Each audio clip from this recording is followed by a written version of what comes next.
and welcome to this episode of FTI Treasury Talks, where we're going to look at independent mark-to-market valuations.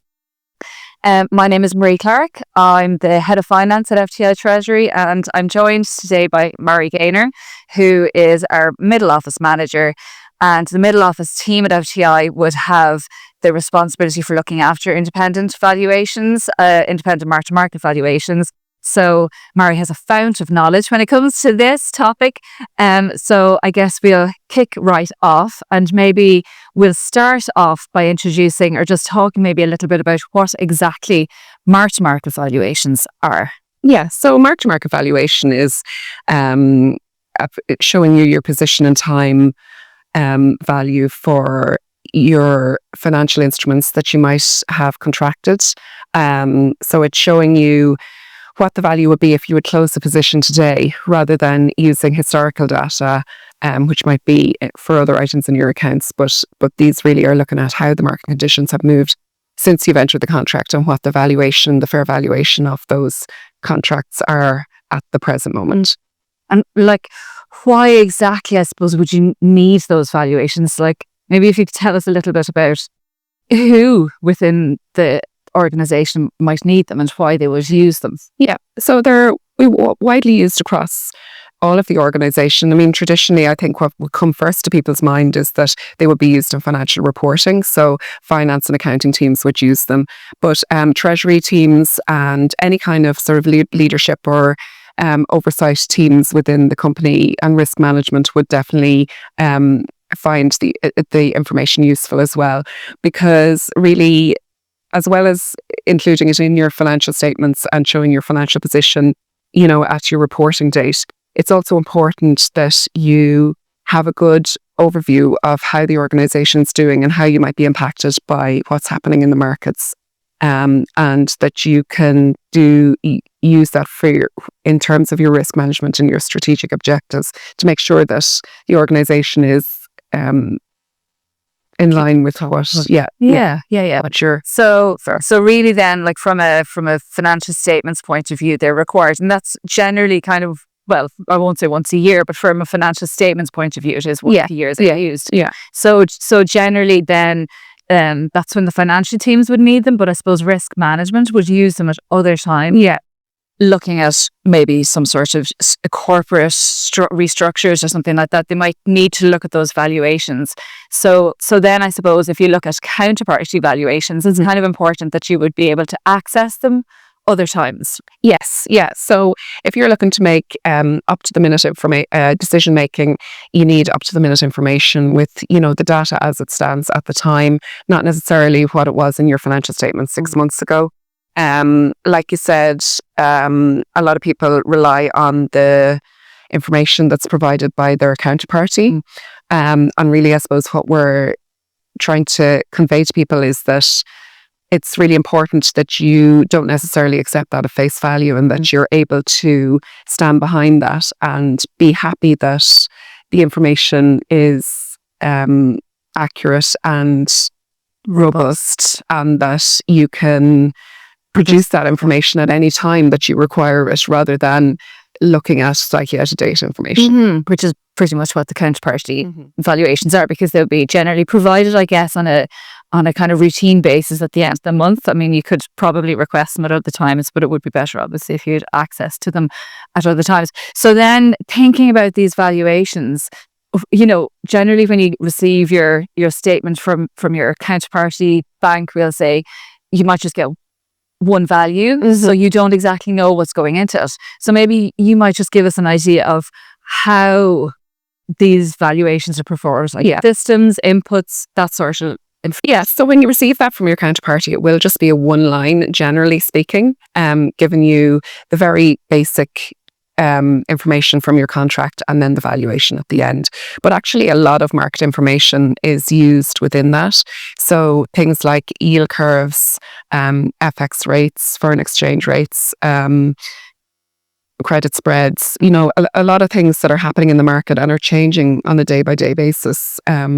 So you really need to have all those data inputs, and there's a huge amount of data that's involved in producing those valuations. And it's difficult, I suppose, to see like you're saying, the bank provides just one kind of one-liner, so you're not getting to see what exactly is included in that. So then I guess if you have a system that can provide that valuation, you're aware of all the inputs that are gone into it. Yeah, you can drill down into it and you can see, what is causing, maybe if you have a large valuation, you can see what the reason are behind it. And you can break it down and see, well, actually it's related to a particular movement or a particular change in the market. You can see that in great detail. You can drill down into the information in exact detail. And if you feel what the counterparty is providing is, not exactly what you kind of had thought it would be, you're able to validate that and see, well, actually, maybe there's been an unintentional inaccuracy somewhere or a misinterpretation of something. Yeah. And you'll be able to pinpoint that. Yeah. And you'll be able to see, I suppose, be able to open the discussion and have an open discussion because you'll have a bit more information. Yeah. And like it is to be known that these market valuations, while they're used for the financial statements, it is also, as you said at the start, it's an accurate or it's as close to accurate as if you were to close out this position, whatever the requirement was. So it's important, not just from a financial reporting point of view. It can have, Yeah. Well, as you say, if you were going through something like a restructuring or a pivot in some way in your business, and maybe you needed to close out the position, open a new position, generally what happens is you go to the bank and you ask them what the cost is. And, if you have a system that will give you an independent valuation, you're able to satisfy yourself that the cost or that's involved in that is in line or is reasonable. Yeah. So then, I mean, we're talking about all the different parts to this, so it's not really something you can do on a spreadsheet. No, correct. I would say not.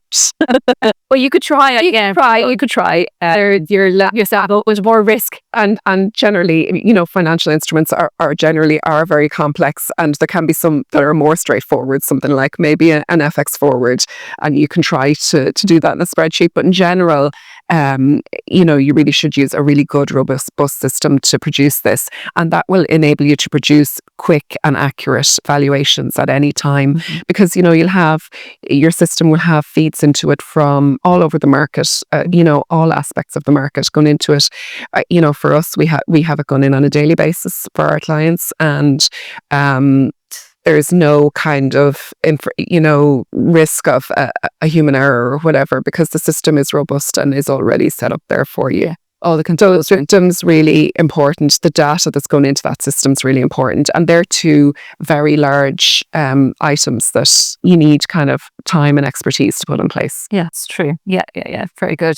And then, so like for these valuations, you've got a system that's there, and we're talking about, a valuation at a specific point in time. But I guess the other benefit of having an independent valuation system, as we would see it from our clients, is that they can tap into that and use that system at different times. So for the financial statements, for stress testing, right, sensitivity analysis, my market looks like this right now. Yeah. But if interest rates were to move or FX rates were to move, this is what it would look like. I mean, that's another for that kind of stress testing can be really useful when you're making decisions, coming up with your sort of strategic plans for the company, in addition to it being useful for your financial reporting and your financial statements, disclosures and that kind of thing. Mm-hmm. Yeah, true.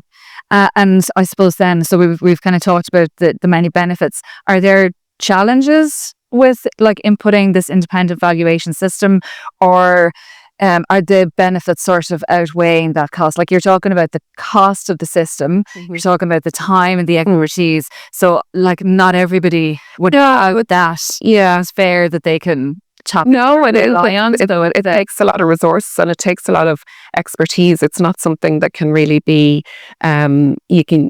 it's a kind of a very specific skill.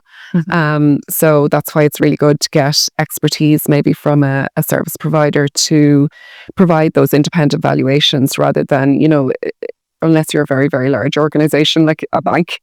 It's not really worth putting those that expertise and resources in place in-house, I would say. Yeah. But we do see the benefits. And also for budgeting, I think some of our clients would rely on us to look at the valuations. see again, there's different parts of those valuations, so you can still budget for parts of those, and it's important and it can be valuable to have that system. Yes, right. Yeah. We regularly see clients needing to or requiring to look at their evaluations at particular points in time outside of reporting dates. For example, if they need to change their position or if they're looking at risk management or budgeting or stress testing. Yeah, of course. Yeah. So then I suppose the last question that I have is like, when exactly is a good time to do this? I mean, you're talking about, possibly putting in another service, adding on to your process already that maybe works. So a lot of corporates probably currently simply use their counterparty bank to provide the valuations. So I suppose you wonder, like, when is a good time then to consider this additional piece of adding in this additional piece into the process? Well, like with everything, a good time is now when things are quite smooth, or when you're not, don't wait until your auditors or your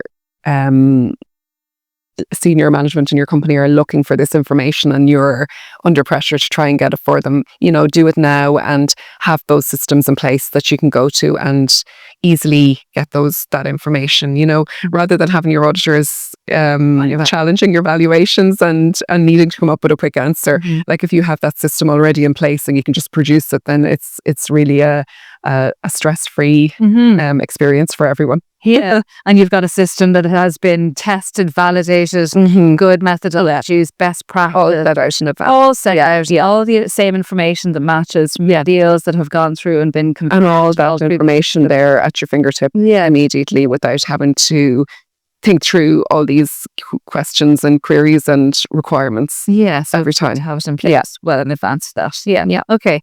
Thanks, Marie. That was a very informative chat. No problem. And I hope everybody enjoyed it. If you have any questions, please do get in touch. You can contact us through our website, FTI Treasury.com, and we look forward to speaking to you. Thank you.